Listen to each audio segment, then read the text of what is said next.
Your dog has been trying to tell you something every single day. Something specific, something urgent. And the most heartbreaking part is that you have been looking directly at it this whole time and not seeing it at all.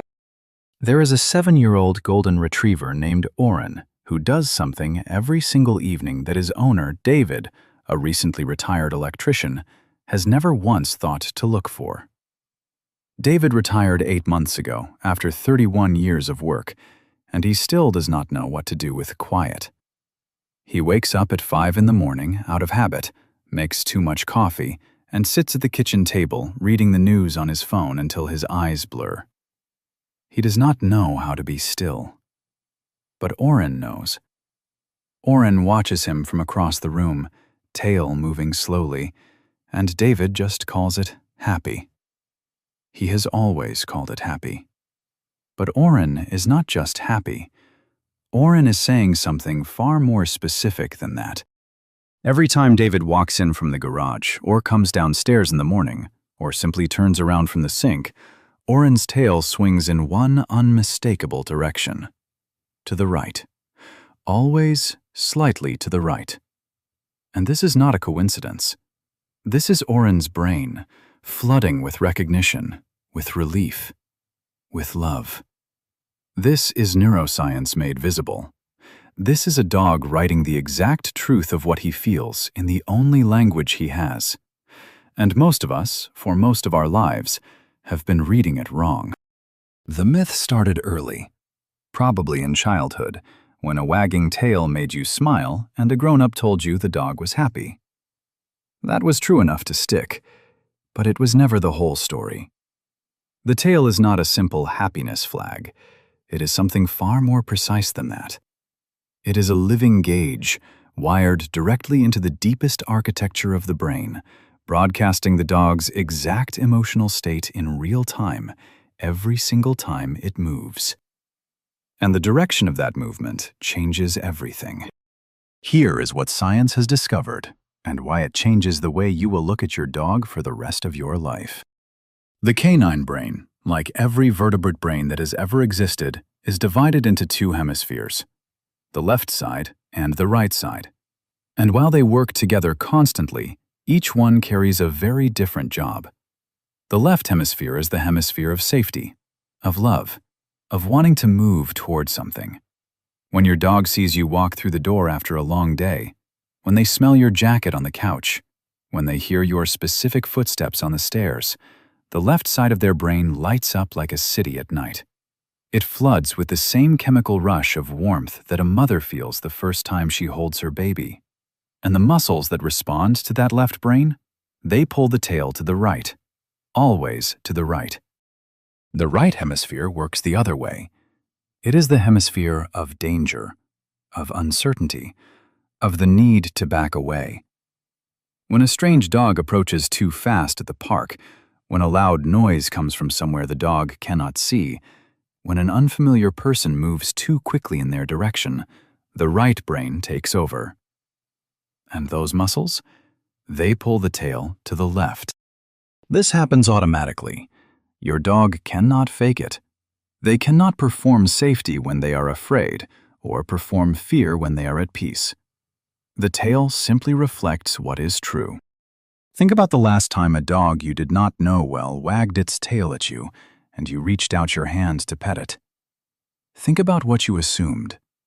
Now, think about what that tail might actually have been saying. Researchers at the University of Trento in Italy spent years tracking exactly this.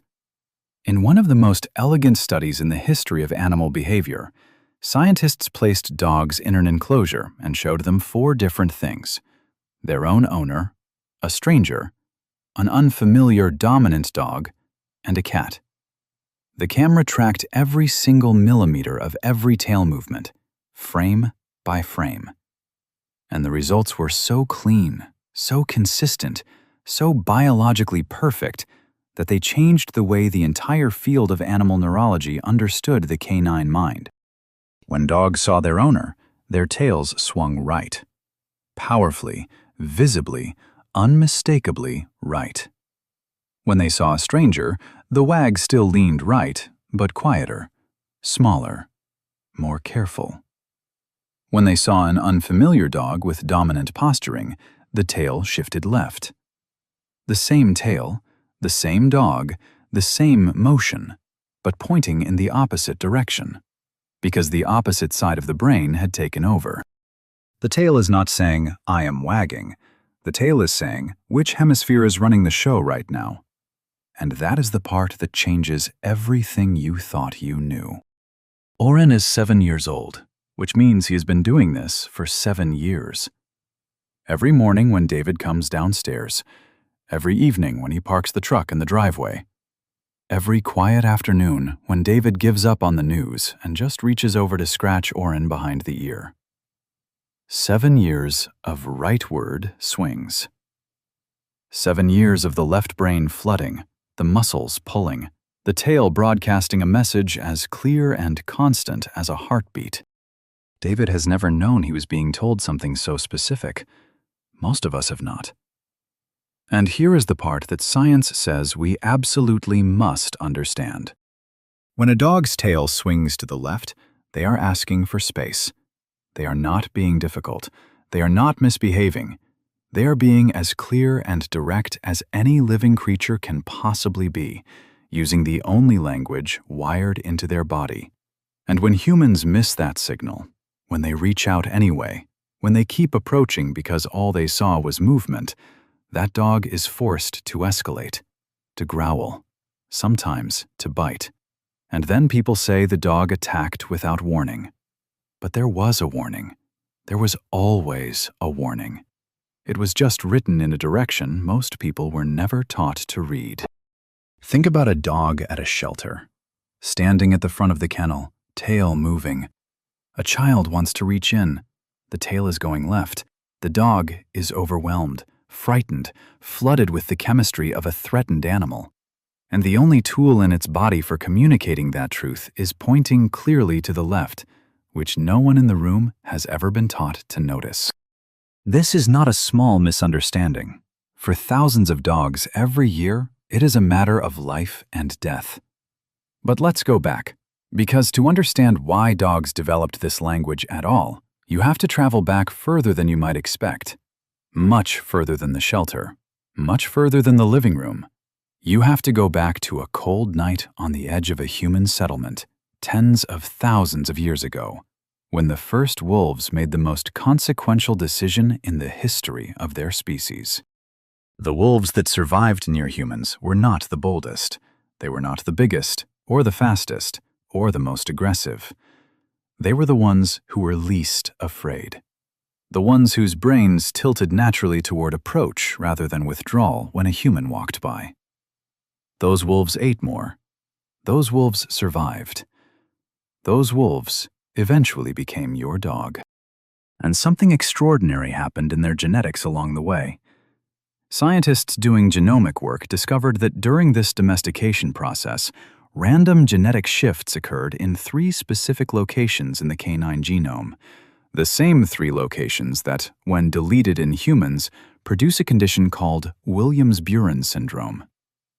People with this condition are known for one remarkable trait above almost all others. They love strangers. They approach everyone. They feel a deep, almost overwhelming pull toward social connection with people they have never met. In dogs, something very similar was written into the blueprint. Your dog does not just love you because you feed them. They were shaped genetically over thousands of years to love you, to feel safe with you, to have their left brain light up at the sight of you. The rightward wag you receive every morning is not politeness. It is genetics. It is evolution. It is 10,000 years of selective pressure arriving daily in your living room, wagging its tail to the right. But here is what makes this even more astonishing. Other dogs can read it too. Researchers from the same team in Italy showed dogs videos of other dogs wagging their tails. Not full-body videos, just silhouettes, just the shape of the tail and the direction of its movement. When the watching dogs saw a left-biased wag, their heart rates spiked. Their bodies flooded with the chemistry of threat. They became anxious, alert, ready to respond to danger, simply because they saw another dog's tail tip toward the left. When they watched a right-biased wag, they stayed calm. The rightward wag functioned like a signal from the other side of the room saying, "All is well here. You are safe. Come closer if you want." Dogs are reading each other's tails constantly. At the dog park, on the sidewalk, through the fence. They are having entire conversations in a language made of direction and muscle, while we stand there holding leashes, completely unaware that the conversation is happening at all. And now, here is the part that will quietly break your heart if you let it. Most dogs spend their entire lives in a world where the dominant species around them cannot read a single word they are saying. Imagine living that way.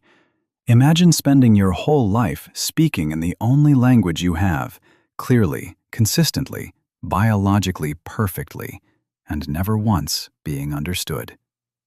Imagine a day where you are frightened, and you say so with every muscle in your body, and the response is someone reaching toward you faster.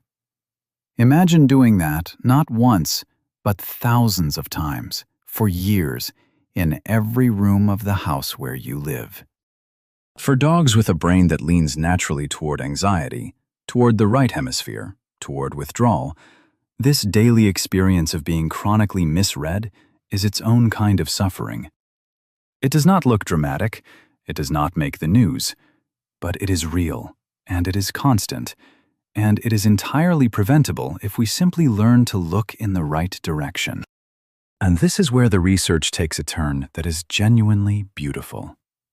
Scientists began using artificial intelligence to track the tail movements of dogs during extended interactions with strangers over multiple days. 3 days, the same dog, the same human, the same room. And they watched what happened to the tail over time. On day 1, the wag was often general, sometimes leaning left, mixed signals from a brain still deciding whether this person was safe. But by day 2, something shifted. And by day 3, something unmistakable had happened. The tail had moved right. Stably, consistently, measurably right. Not because the dog was trained to do it, not because the dog had decided to, but because the brain had decided. Because the left hemisphere had slowly, gradually, accumulated enough evidence to tip toward approach, toward safety, toward trust. You can watch a dog decide to trust you. It happens in the tail. It takes time, and it is real, and it is one of the most quietly profound things science has ever documented about the relationship between humans and dogs. Oren has already decided. He decided years ago. Every morning when David comes downstairs and pours his too large cup of coffee and sits at the kitchen table with his phone, Oren is already there, already watching, already wagging to the right before David is even turned around, because the sound of David's feet on the stairs is enough. The smell of David's coffee is enough. The creak of the specific chair is enough. Oren's left brain fires before David is even fully in the room, because David has become, over 7 years, one of the safest things Oren has ever known. David thinks Oren is just happy. He is not wrong, but he is only reading the first line of a letter that runs much deeper than that. The next time you walk into the room where your dog is waiting, before you say anything, before you reach out your hand, look at the tail. Not at whether it is moving, look at which way it leans. If it tilts even slightly to the right, you are watching your dog's brain light up with love. You are watching tens of thousands of years of evolution arrive at this one specific moment. You are watching, in real time, the most honest thing a living creature can say to another living creature. Watch the direction, learn the language, because the moment you start reading it, you will never look at your dog the same way again. But there is one more thing. Something even more recent, even more stunning that researchers are only now beginning to understand. And it changes what the tail has actually been saying this whole time, down to the very rhythm of how it moves. We tend to think of a wag as a wag. A sweep is a sweep. But mathematicians and animal behaviorists have now applied the same tools used to study weather systems and fluid dynamics to the movement of the canine tail. And what they found reveals that the wag is not a simple motion at all. It is a window into the precise architecture of trust as it builds in real time. Here is why that matters more than anything else you have heard today. Every tail wag exists in what researchers now call a dynamic state, a pattern, a rhythm that organizes itself around specific emotional realities. And like a weather system, these states are not random. They tend towards certain shapes, certain stabilities. A dog that is deeply, fundamentally at ease settles into a wagging pattern that is highly predictable, smooth, and asymmetric to the right. A dog that is anxious or uncertain moves through wagging patterns that are unstable, shifting, harder to predict. The researchers call these attractor states because the tail is always being pulled toward them, the way a pendulum is always being pulled toward the bottom of its swing. What this means is that the tail is not just telling you what your dog feels right now, it is telling you how stable that feeling is, how settled, how deep. A slow, smooth, right-biased wag is not just love. It is love that has found its resting place. It is the tail of a dog whose nervous system has genuinely relaxed, whose brain is not scanning for threats, whose entire body has decided, on the deepest level available to any living thing, that this place and this person are safe. And here is the part that should stay with you. That stability takes time to build. It cannot be rushed. It cannot be faked.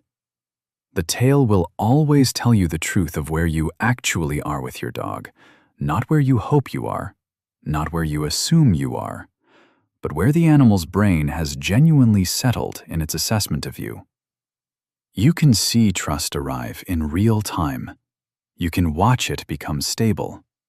And if you have a dog who is still working toward that stability, whose tail still swings uncertainly, whose patterns are still shifting, that is not a failure. That is an invitation. An invitation to be patient, to be consistent, to be exactly the kind of presence that a nervous system can eventually learn to trust. Oren settled into his stable wag years before David retired. Back when David still left before dawn and came home after dark, smelling of metal shavings and coffee and effort. Oren learned the smell of the truck before it reached the driveway, learned the specific sound of David's boots on the back steps. And the tail started its rightward lean at the very first hint of those sounds, because the left brain had long ago made its decision and stopped questioning it. Oren's wag, by now, is one of the most stable things in either of their lives, and neither of them has ever quite known how to say that. David retired because his hands started shaking slightly on the job, not enough that anyone else noticed, but enough that he noticed. He has not told anyone that. He has not cried about it. He has not called his daughter about it, though he thinks about calling her most mornings.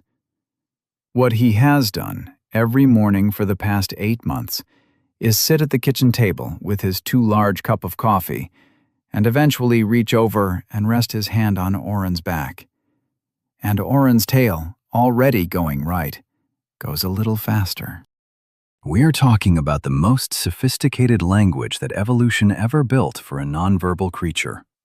We're talking about a signal system so precise that it can be measured to the millimeter, tracked across days, and decoded by artificial intelligence. And we're talking about the fact that this signal is aimed at you every single day, from a creature whose entire emotional world is organized around your presence. Your dog has one world, one, and you are the center of it. Not the park, Not the food, not the other dogs, or the warm patch of sun on the living room floor. You. Your smell, your footsteps, your voice coming from the other room before you even appear. These are the things that tip the tail rightward. These are the things that flood the left brain with the chemistry of safety and love, and the quiet animal certainty that everything is going to be okay. And here is the part that is the hardest to hold. They do not get long enough. No matter how long they get, it is never long enough. A dog's entire life, every joy they have ever felt, every fear they have ever survived, every morning they have ever waited for the sound of your alarm clock, it all fits inside a span that ends too soon. The average dog lives 12 years. 12 years to love one person the way that only a dog can love. 12 years of rightward wags. 12 years of the left brain lighting up at the specific sound of your key in the lock. You are not just their person. You are their whole story. So here is what I want you to do in the next 60 seconds. Not later, now. Go find your dog. If they are in the other room, get up and walk in. If they are already beside you, turn and look at them fully. Watch the tail. Notice which way it leans. And then put your hand, palm flat and open, against the side of their ribs and feel their breathing. Just feel it. Research suggests that if you slow your own breath down, long and even and deliberate, your dog will begin to match it within minutes. That is not a trick. That is not training. That is two nervous systems that have learned to trust each other, finding the same rhythm at the same time. That is the oldest conversation in the history of human and animal life. Have it while you still can. If your dog leaned into you just now, if the tail went right, if the breathing slowed to match yours, tell me in the comments. Or tell me something simpler. Tell me your dog's name. That is all. Just their name. Because every dog on this channel deserves to be named at least once, somewhere that other people who understand will see it. If you see dogs the way this channel sees them, not as pets, not as companions, but as entire emotional worlds organized around you, subscribe. That is what this community is. People who are paying attention, people who are learning the language, people who have decided that the years they have are worth spending fully present. And in the next video, we are going to talk about something that will make this one feel like the beginning of a much larger conversation. Because it turns out, your dog is not only reading your absence, they are measuring it. They know, with a kind of biological precision that should humble every one of us, exactly how long you have been gone. And what their body does while they wait for you to come back is the most quietly devastating thing science has ever found inside a dog. Do not go far.